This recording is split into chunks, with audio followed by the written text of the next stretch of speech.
Bonjour éclaireur Pro-Vérité, bonjour à tous mes condisciples de la classe éclaireur Pro-Vérité. Mon édito aujourd'hui a pour titre « Dans 2 ans ».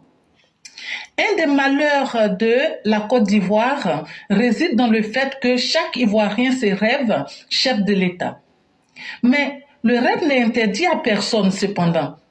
Et il reste même parfois le moteur du génie qui se cache en chacun de nous.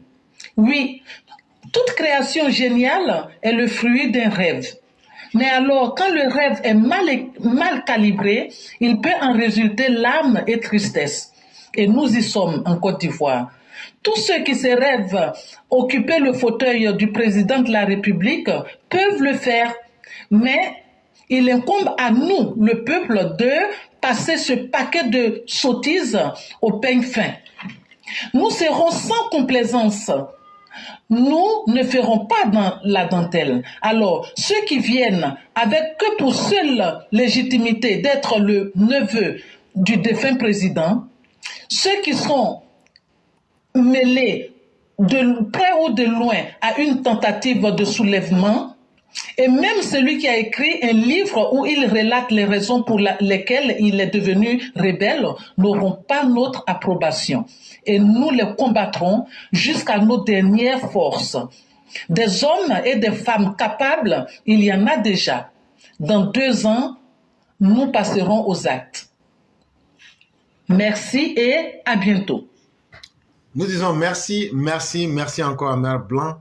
Et voyez-vous, quand on entend un tel message venant de nos mères, ça ne peut que nous galvaniser davantage. Et nous disons Dieu merci. Chère mère, vous venez de tout dire. Et nous allons nous apprêter.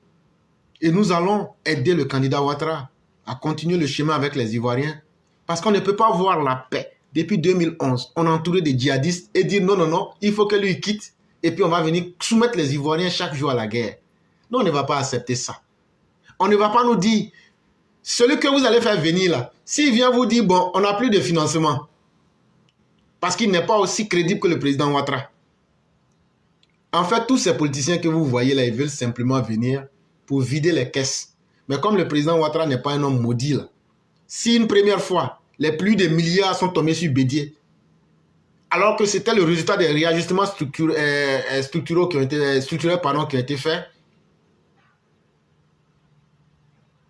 sachez que cette fois-ci, là, le président Ouattara, là, lui n'est pas esclave de quelqu'un pour travailler.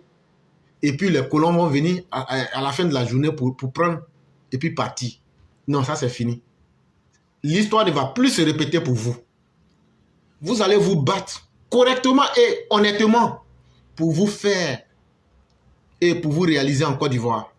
C'est cette Côte d'Ivoire qui va s'imposer à tous. Sinon, tout le monde est fils de quelqu'un. À quelque niveau qu'on soit, chacun est fier de ses origines. Mais on ne prend pas ses origines pour venir imposer cela en politique. Tout comme aussi, on n'utilise pas le peuple comme un torchon de WC. Ah non, j'ai besoin d'être président, donc je viens m'imposer à vous. Non, c'est trop facile.